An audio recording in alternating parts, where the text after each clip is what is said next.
position? Look, we've always been very honest about it. We've been honest about it, and I must say, even in 2022, we had discussed it at some length with the American administration, and I say this to their credit. They were also quite understanding about it, because one issue which has been, in a sense, distorted, the whole energy trade. The fact is that after 2022, you did not want the Ukraine conflict to trigger a global energy crisis. We did not want to see global inflation, and which meant that somebody had to buy Russian oil if the oil markets had to be kept at a reasonable price. So I think there was an understanding about the need for that, and in fact I remind people, that was one of the reasons why there was a very conscious decision not to mix that trade with sanctions. So I think people have been very sober and very I would say sensible about insulating the global economy from that particular aspect. So we've been very honest about it, because I would rather tell our partners and the rest of the world up front what we are doing. I see no reason why we should be less than direct in any way. Trump has a much more, let's say, nuanced view of the war in Ukraine than his predecessor did. Okay. I'll take your word for it. Well, nuanced is the way that people have described India's position towards Russia in the last. That one is okay. So do you now feel vindicated that you were always right all along on Russia? No, look, let me walk back a bit. We have felt from the start that even if two countries, two neighbors have differences, even very deep differences, it cannot be settled by recourse to war. Okay. If war has started, you're not going to get, given the situation, you're not going to get a solution out of the battlefield. If you're not going to get a solution out of the battlefield, then the answer is to negotiate.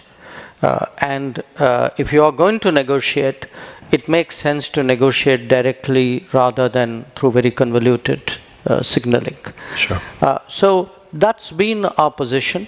It wasn't necessarily widely accepted in 2022, but I think a lot of people have come around to that point of view right now. So to the extent the United States today, under President Trump, also is an advocate of the fact that there has to be a negotiated solution.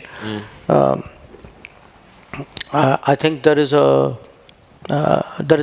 sort of a common ground there, but beyond that, I think I mean, they would have their view.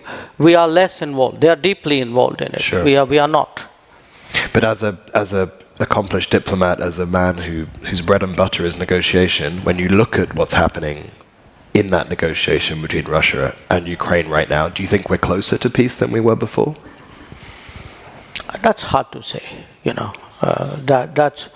That's hard to say because. Like any negotiation, you can argue that negotiation is better than no negotiation. But a negotiation does not by itself predicate that you will reach an early conclusion. Do you see a role for India in acting as an intermediary in any of these current conflicts? I'm thinking of the role that Saudi Arabia has taken on in at least bringing the US and Russians together in Riyadh. India has been carefully not committed itself on Ukraine, but do you see a role for India in this? I'm not sure. I'm not sure. I'll only tell you what we have been doing so far. It'll be hard for me to predict what could happen in the future. We have been one of the few countries who have been regularly talking to both Moscow and Kiev at various levels. My Prime Minister has been talking to President Putin and to President Zelensky. We have met with the presidents, the ministers, the national security advisors, the defense ministers. So,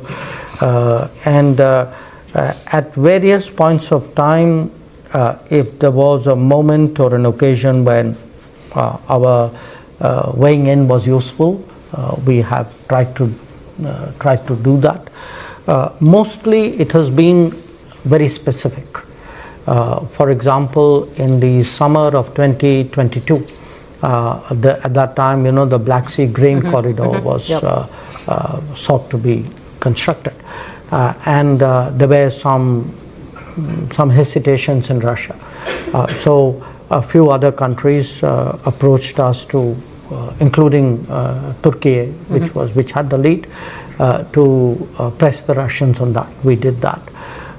When the Zaporizhzhia nuclear plant came under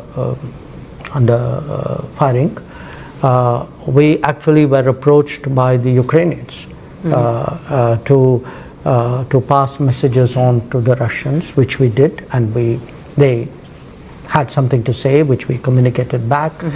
We worked a little bit with Mr. Grossi in IAEA on that.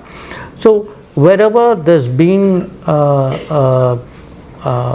sense that, okay, India can do something, somebody has come to us and said, would you be willing to do that? We've always been open-minded about it. To the extent we proffered advice, we have largely done that in the privacy of a room. We have spoken our mind to both countries, both leaders.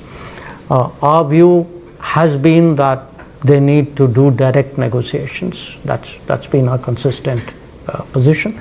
We have never advised them what should be the format and what should be the terms of the negotiations. That is their business.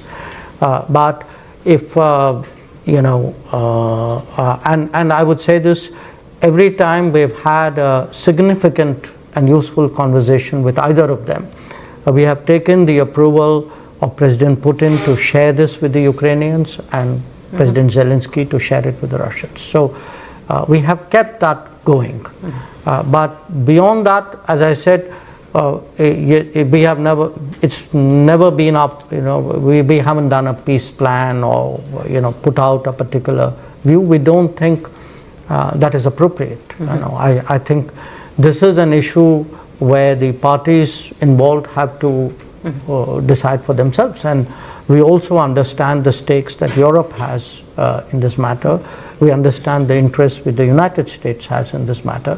We hear it from the Russians that they too feel that there are other parties to be engaged. So I think we have done whatever was the right thing to do in the most helpful manner, and will continue to do that.